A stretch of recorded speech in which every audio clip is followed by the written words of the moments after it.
Hey everybody, welcome to another video review. This is my first EFX. It will be my first. Yeah, my first.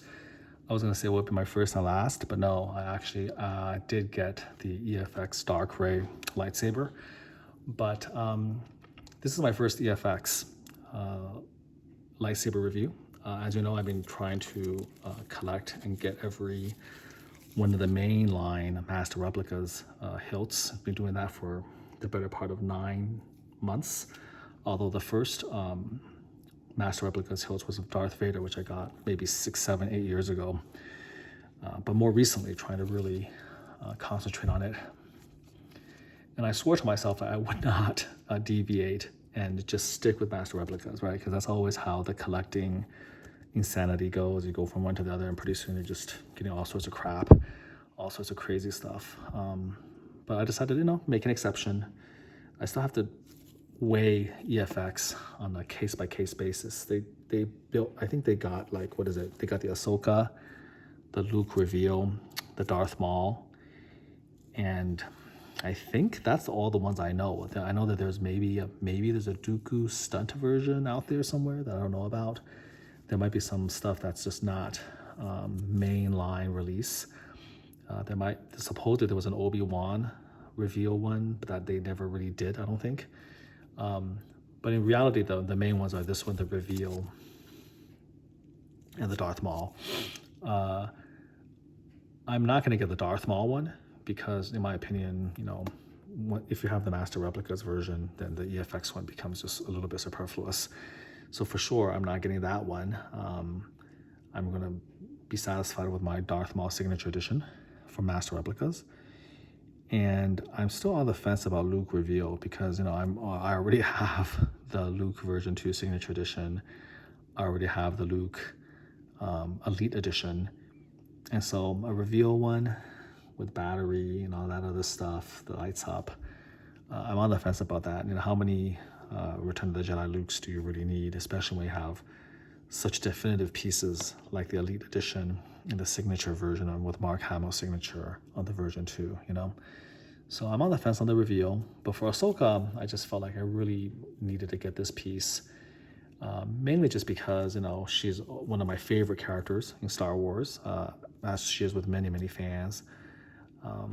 It's kind of amazing that this character that was essentially created for this very artificial reason. It was a appeal to kids. It's a cartoon series. It was done in lore by Master Yoda to try to teach Anakin, responsibility, essentially. And the idea that if you were responsible for another life and you're teaching your Padawan these lessons, that you then also have to live up to some of those ideals as well, And it's kind of hard to break the rules when you have to be held accountable yourself, right, to a young Padawan. And so that was like sort of the in-lore reason for the character. But, she was, of course, very annoying in the beginning. And then she grew into such a amazing character, such that right now, she's definitely, one of the most popular characters in all of Star Wars fandom. And so when you have an opportunity to get a, lightsaber of this quality, of this edition size, and then signed by, the creator, Dave Filoni, you just kind of feel like you have to go for it. What's there to say about Ahsoka and Dave Filoni in general? I think that Dave Filoni, in my mind, along with Jon Favreau, can be credited with basically saving Star Wars after the disastrous sequel trilogy. I don't even have the heart to talk in too much depth about this. So much content has been created on YouTube about what a horrible, horrible idea. I think The Force Awakens was somewhat acceptable, given the circumstances and the context. But The Last Jedi is just like an unforgivable sin, an unforgivable movie made by a essentially unforgivable director, given absolute power by an unforgivable producer. And that's all I'll say about that matter, in terms of what they did to the character Luke Skywalker and what they did for the entire trilogy, actually. But Dave Filoni and Jon Favreau afterwards with The Mandalorian and now with the Disney Plus extended universe has to quite a large extent try to salvage that and maintain, bring back some of that goodwill.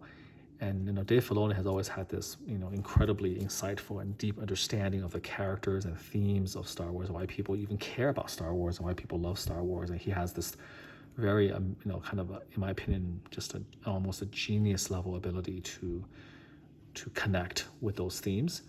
And he was the one who created Ahsoka Tano. He was the one who actually took the ideas that George Lucas had and executed them. I think on paper, if you look at what Lucas was trying to do with the whole story of Anakin's fall and redemption, it was okay, but his execution, the dialogue, the direction was just abysmal. And Filoni, to be fair, with the advantage of having literally years to develop it through the Clone Wars, was able to essentially salvage the character of Anakin Skywalker that was so poorly butchered, by Lucas himself. What can you say about this? And so to have Dave Filoni's signature, is something that's very special to me. And of course, to have the Clone Wars lightsaber of one of my favorite characters means so much as well. So with that as a preamble, let's just talk about the piece itself.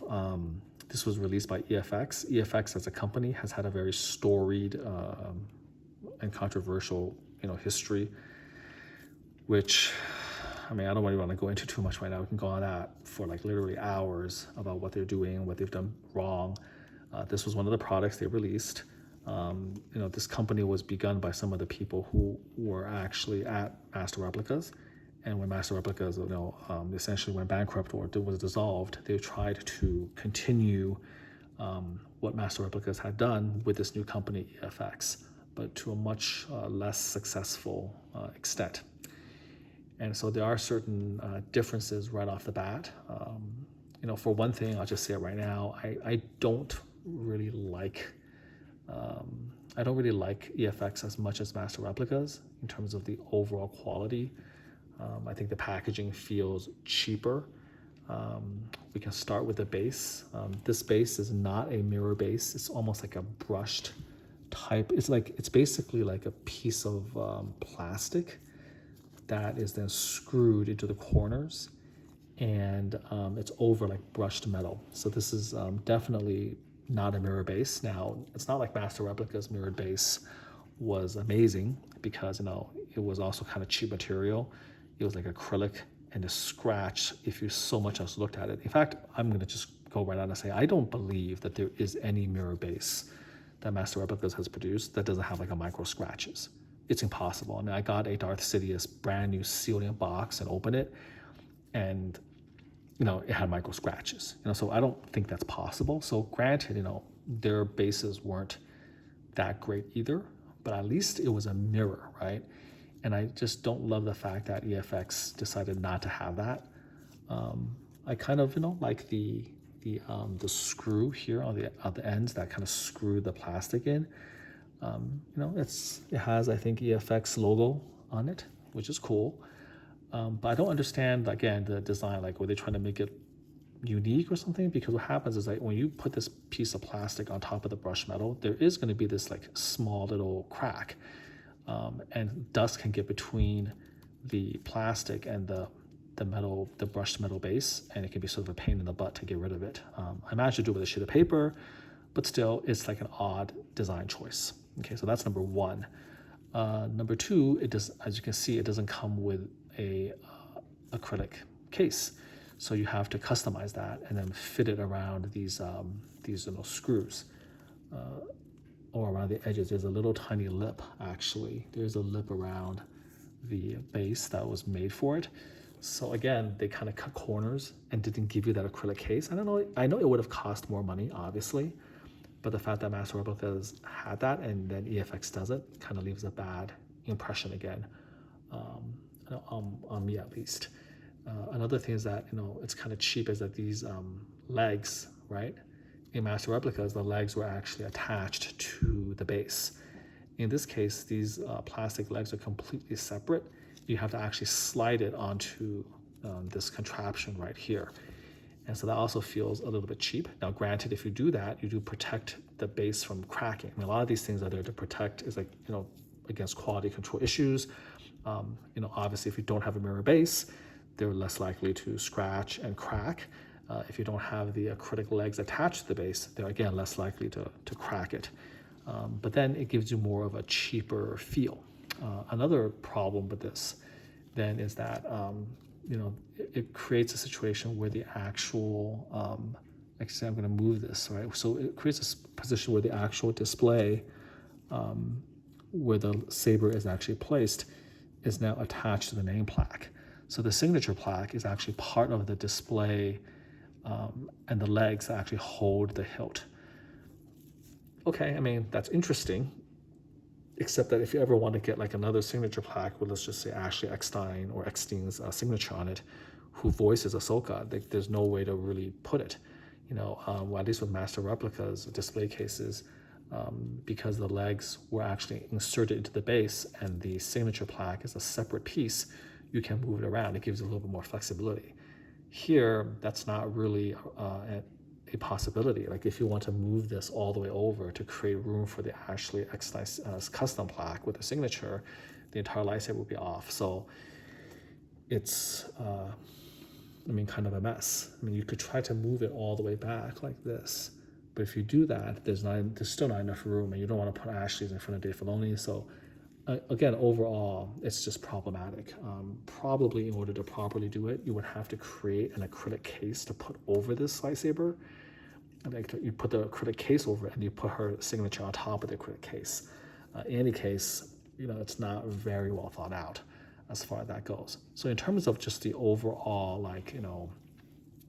design of how to display the saber, I vastly prefer, master replicas. Both in the packaging, as well as again the general base and the name plaque and all of that. I do prefer, master replicas. But fine. Now let's get to the actual saber itself. We'll start again with the certificate of authenticity right over here. So this is kind of an interesting one. I'm going to have to move this aside because there's actually a lot of things to do here. So let's open it up. So number one, very nicely embossed with the EFX logo. So we're going to crack this thing open. And then we're going to take all of this stuff out. So first you have sort of the rice paper. Nice touch. Lay it aside. And then we actually have all of the stuff at the back end. The normal stuff. This is the registration, very similar to master replicas. You have some stickers for this. And then over here is apparently like an advertisement for a charity that Dave Filoni is very passionate about. I guess he's a really big fan of like wolves, and so he's donated a portion of his signature fee to the International Wolf Center. So this is, I guess, a little pamphlet just to get you interested if you want to continue to support, I guess, the Wolf Center.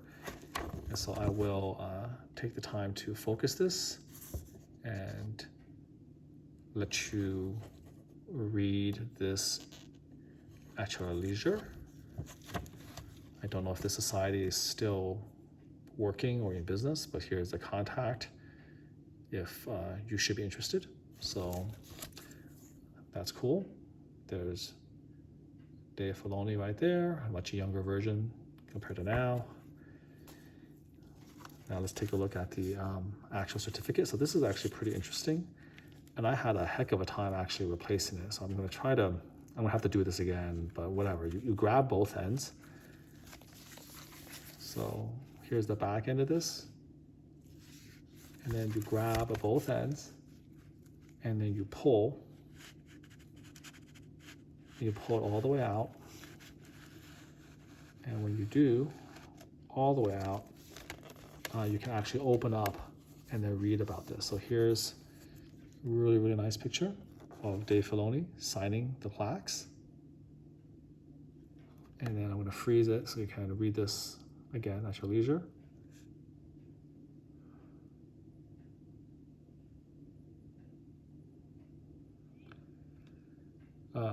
Again, I kind of miss the fact that this doesn't have like a gold seal, right? Like the old master replicas, and it's not signed.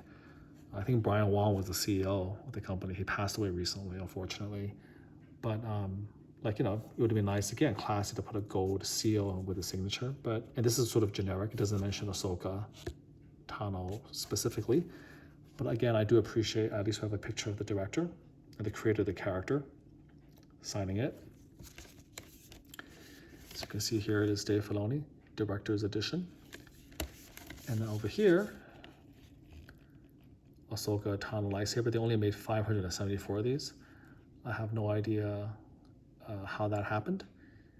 Maybe it was made to order, which is kind of unbelievable. At the time, only 574 people cared enough to buy it. She's way more popular now. And I don't know why it's Star Wars Attack of the Clones, because technically it's from the Clone Wars, which occurred after the Attack of the Clones and before Revenge of the Sith. So that's kind of an interesting decision. And then here is sort of the graphic design of the actual saber itself from all the different angles. Worldwide Edition 574, Ahsoka Tano lightsaber, Star Wars. Here, see, it says Star Wars The Clone Wars. So here's the Star Wars The Clone Wars. What does this say? Attack of the Clones on the outside. In any case, this is like the schematic. And then that's basically it. You know, that's the actual certificate. And then you're supposed to fold this and then slowly slide it together, like slide it back. But it's like really hard to do. And it just basically starts ramming into each other. So like I had such a hard time actually putting it back. And so I'm not going to waste your time forcing you guys to see me try to navigate exactly how this is supposed to go. Again, it's supposed to like slide into each other, and I think it's supposed to layer on top of each other. But because of the way they designed it, it's really, really hard to do that without damaging it. So again, I'm trying to figure out exactly how this goes and not having a lot of success, basically. And it's all one piece. And so like when you slide it apart, it actually, like it moves against each other. So it's like all of one piece in there. And so again, not quite sure how it works. I did manage to put it together beforehand, but I'm gonna put it aside for now because that's gonna take forever and I'll have to do it separately. So with all of that said, let's get back to the actual plaque. I'm gonna actually just slide it right out. So here it is. It's pretty interesting. Dave Filoni always has this little mark right here. So it has the Director's Edition, Dave Filoni, here's his signature with the marker. Ahsoka Tano lightsaber. Mine is number 292 out of a Worldwide Edition of 574. Here it says Star Wars, The Clone Wars, looks really, really good. The only small deficit is over here. It was rusted and I decided to clean it off. And then, you know, I took a little bit of the sheen off of it. So there's one little defect here, unfortunately. I might get it camouflage later, but overall, I'm pretty happy with this plaque. You have a nice signature in the middle, really classy. And it's, again, metal, part of the reason why it rusted. So we'll put that in here. And now finally, let's actually get this saber in position so we can actually see it. So this is it. It's beautifully made. I think it's made out of aluminum. It feels quite heavy. There are some rumors that this was made out of stainless steel, but I don't think so. I think this is aluminum. So you can kind of see the accents right here.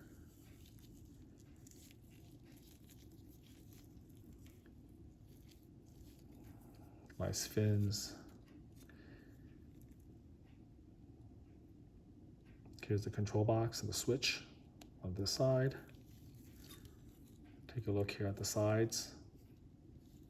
Now remember, the Padawans make their lightsabers oftentimes as homage, in part as homages to their master's lightsaber. And so there are little hints of, Anakin's saber, especially with sort of the emitter end. You can see this here. It's a little bit similar to the bunny ears, right? And over here, this is where you're hanging on the belt. Here's the pommel. And then if you look at the end of the pommel, you'll see 2009 EFX ink. Lucasfilm. I want to make sure I don't damage this. So I have the light on it. This is reminiscent of actually Obi-Wan's pommel from Phantom Menace: Attack of the Clones. You can see the band right here and all of this lovely accents.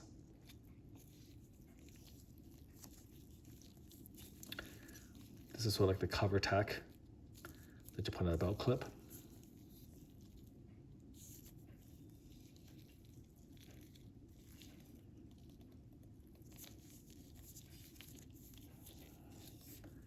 See the side detail. Let's look here at the emitter. Just pressing it, you can't really press it. This is like brass coated.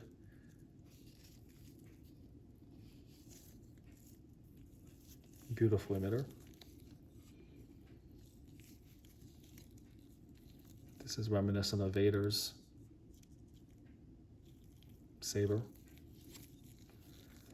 So of course this never existed in real life because this is from a cartoon from the Clone Wars. Hold it in both hands. Feels real good. Has a nice heft to it. I like this little splash of color. Copper looking. Again, nice and smooth. Kind of just gives you a little bit of character to this thing. I mean, overall, I think this is a rather plain saber, but sleek and beautiful. It's not quite as flashy as some of the chrome and gold stuff, like Medu or Sidious or Dooku. And of course, it doesn't have the history, or the iconic history of the Vader and Luke Skywalker versions that are from the flash guns, right? But, for what it's worth, it looks very, very good. And I'm really happy to have it. It's obviously very rare, only 574, basically less than 600 of these ever made. It's signed by Dave Filoni himself. And again, with the release of the Ahsoka Disney Plus series, as well as, kind of Dave Filoni's increasing importance to the Star Wars universe, he's essentially, along with Jon Favreau, the man in terms of, crafting all the stories for the Disney Plus shows, and then he's also going to be directing a major movie. I think that this piece is going to become quite sought after. It basically, by the way, just to let you know, it goes for quite a bit. I mean, you used to be able to get this for, I think, sub 2000s, but nowadays, getting this for anything less than 3,000 is actually a really, really good deal. It's basically this is basically a $3,000 lightsaber, believe it or not. It's up there with, pieces like the dual signature Vader, the Mace Windu, the Luke Elite Edition. No, it's an upper tier. This is absolutely an upper tier lightsaber. So how you put it on just depends. I like to do it this way so that you can see the accents up top. I like to see that. And then I'm just going to center it, make sure that we're all good. So as you can see, you can take this thing and just move it all the way here. I mean, this is the actual, display. So it's kind of weird. I can just shift it all over the place. You can put it anywhere on the base. I guess that's good and bad in a sense, but it does make it a little bit tricky to just sort of center. I'm trying to center everything here, and then just move it a little bit more forward, I suppose. So there you go. This is how you should display it, and then eventually, you're going to need a acrylic case overlying that. And I would dearly love to get Ashley Eckstein's, I apologize if I mispronounced her name. I don't know if it's Eckstein or Eckstein.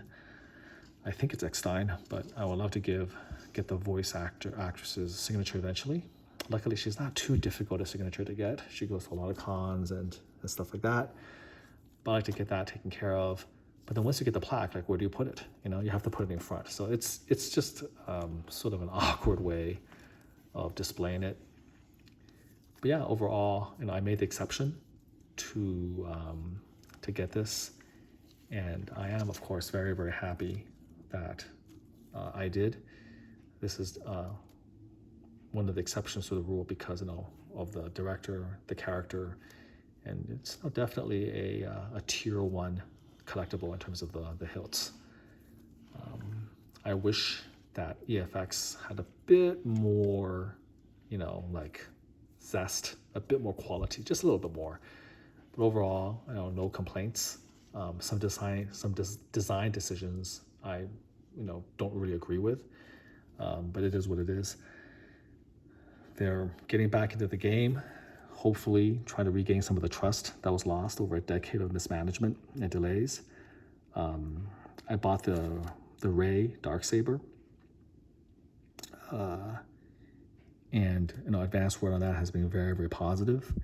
And they're going to be in the middle of releasing the Ahsoka, dual lightsaber when she's now a master, which I'm really excited for, as well as the Darksaber. The one thing that I'm though kind of bummed about is that those are supposedly die cast because they wanted to be quote unquote true to the prop.